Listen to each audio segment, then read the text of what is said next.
我感觉自己浑身都充满着力量。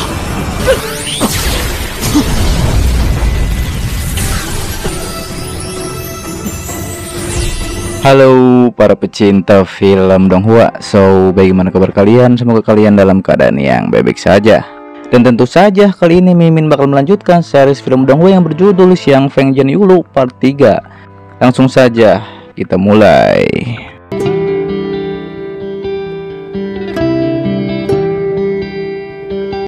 Di lanjutan series ini, kita diperlihatkan Nona Bai melihat sesuatu di dalam hutan. Ia pun meminta Zhang untuk mengeceknya. Bisa terlihat itu seperti buku, dan Zhang pun langsung mengambilnya. Ternyata itu adalah buku Fuxi Sutra. Zhang mengatakan ia belum pernah membaca buku seperti ini. Ditambah lagi buku ini sepertinya istimewa.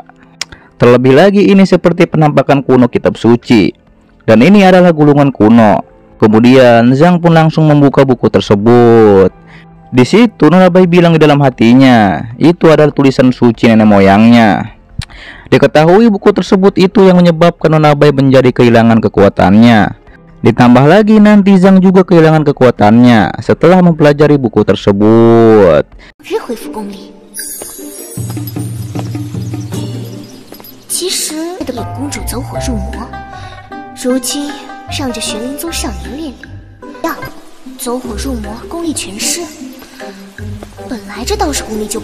Di situ Nona Bai pun bilang dalam hatinya lagi, bisakah Zhang mempelajari teknik yang diturunkan oleh para dewa?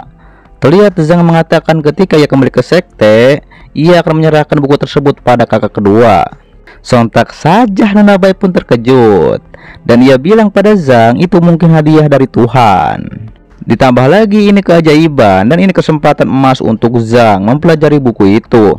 Terlebih lagi, kata Nona Bai, buku Fuxi Sutra tersebut lebih seperti buku iblis.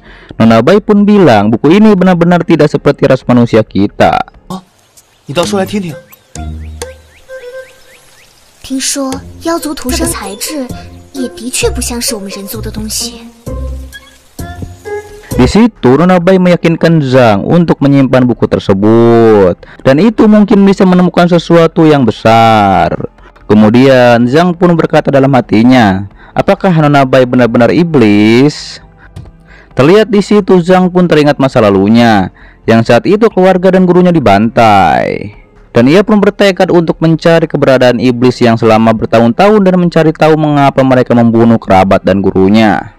Dan ia pun tersadar ketika Nona Bai menegurnya. 我都要查明他们杀害我亲人和恩师的原因。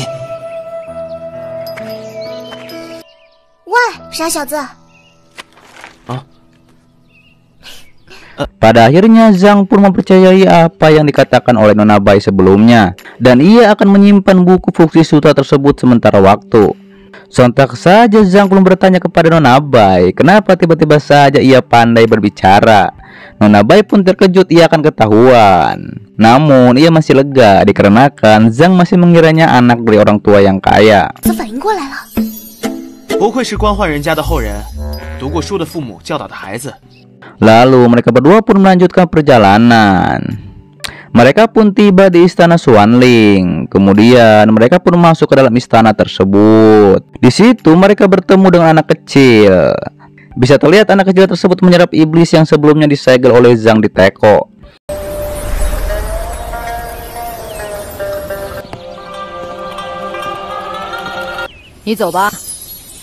Oh, 有劳各位戒法弟子了。 Diketahui iblis yang tadi diserap oleh anak kecil itu akan dibawa ke gunung. Dan itu dikawal ke lembah iblis di kota rahasia Gunung Jiuyi. Di sana, setan yang tidak pernah terbunuh akan memohon pengampunan dosa. Saat yang sama, Zhang akan menerima ajaran sekte Xuanling. Kemudian, Zhang pun mengajak Nona Bai masuk ke dalam istana. Terlihat di situ ada orang yang sedang menulis. Nona Bai pun bertanya, siapa orang ini? Kata Zhang, itu adalah penatua si Luming. Diketahui ia paling tua di aula Fangzong. Di situ Zhang bilang ia ingin mendaftarkan Nona Bai di sekte Xuanling. Sontak saja penatua langsung menulis nama Nona Bai dalam daftar tersebut. Ditambah lagi kata Zhang, setelah Nona Bai resmi masuk sekte Xuanling, ia akan pergi lagi untuk menangkap iblis. Di situ penetua bilang bahwa Zhang adalah Xianlu yang jadi murid Sina bertahun-tahun. Tapi sejak kematian saudara muda Hui Ming, ada terlalu banyak hutang dan harus memikirkan cara mengisi lubang ini terlebih dahulu.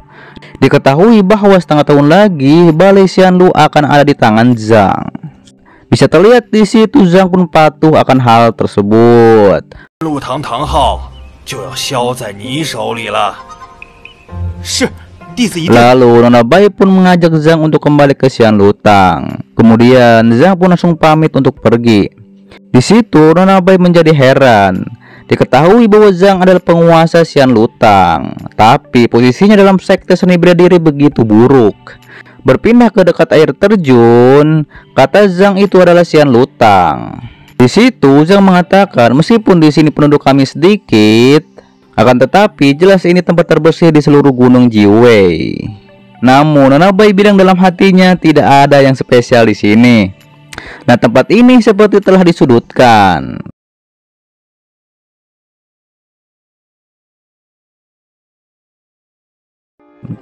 Dilanjut Zhang dan Nona Bai pun masuk ke dalam rumah. Bisa terlihat rumah tersebut penuh debu. Di situ Zhang bilang Nona Bai akan tidur di sini. Akan tetapi tentu saja Nona Bai pun terlihat tidak mau. Dan ia langsung berdoa pada Dewa Nuwa, yaitu pencipta manusia dalam mitologi di Tiongkok. Nona Bai pun memohon agar tidak tinggal di rumah bobrok seperti ini. Lalu Zhang pun mengajak Nona Bai makan. Tapi Nona Bai bilang berikan aku waktu 15 menit. Terlihat Zhang pun di luar. Namun ketika ia tak sengaja masuk ke dalam rumah, ia melihat rumah tersebut sudah rapih dan bersih. Pada akhirnya Zhang dan Nona Bai pun pergi untuk makan bersama.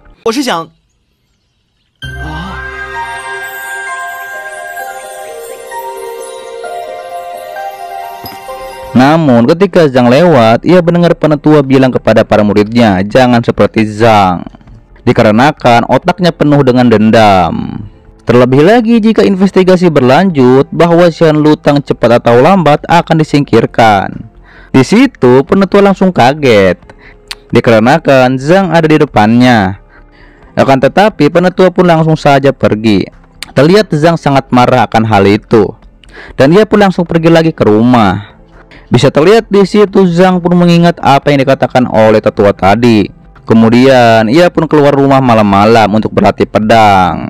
Ia pun sambil mengingat tentang gurunya.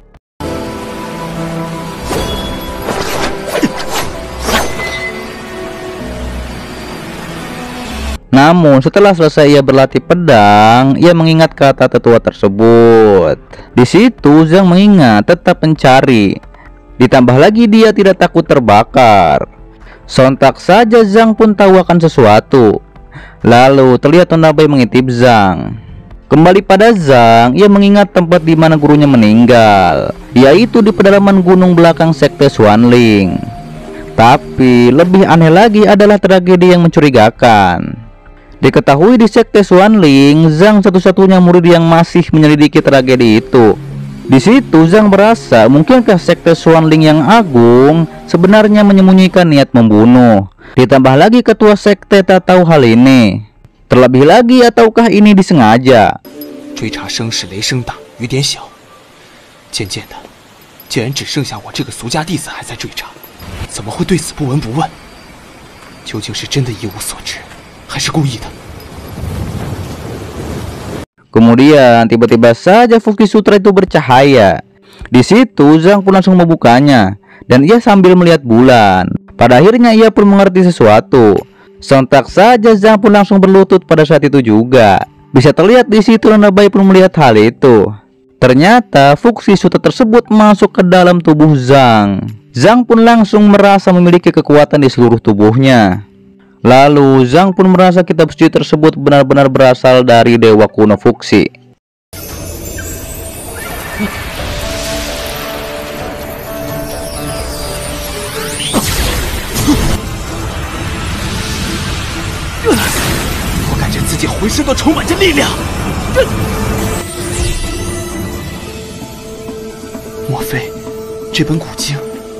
真的来自古神伏羲。 Berpindah pada Nona Bai, di situ ia kesal. Kenapa Zhang dapat memicu inspirasi dari tulisan suci ini?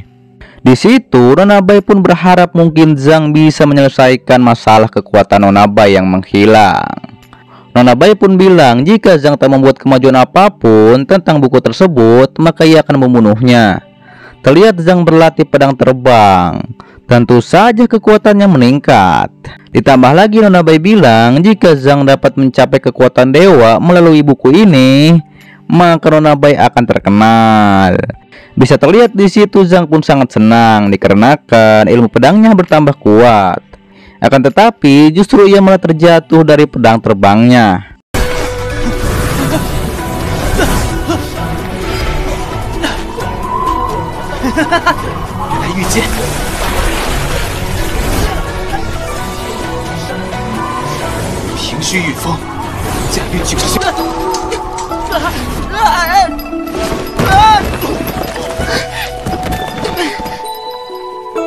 Dan tentu saja bersambung di part 4 dan selanjutnya. Oke, itu adalah Xiang Feng Jian Yulu episode dari episode 11 sampai 15, karena ini dirangkum saja jadi part 3. Mimin tadinya mau ngerekap film ini dong, Hua yang Lord of Universe ya. Tapi kalian nanti berkomentar ganti atau gimana, bingung ya.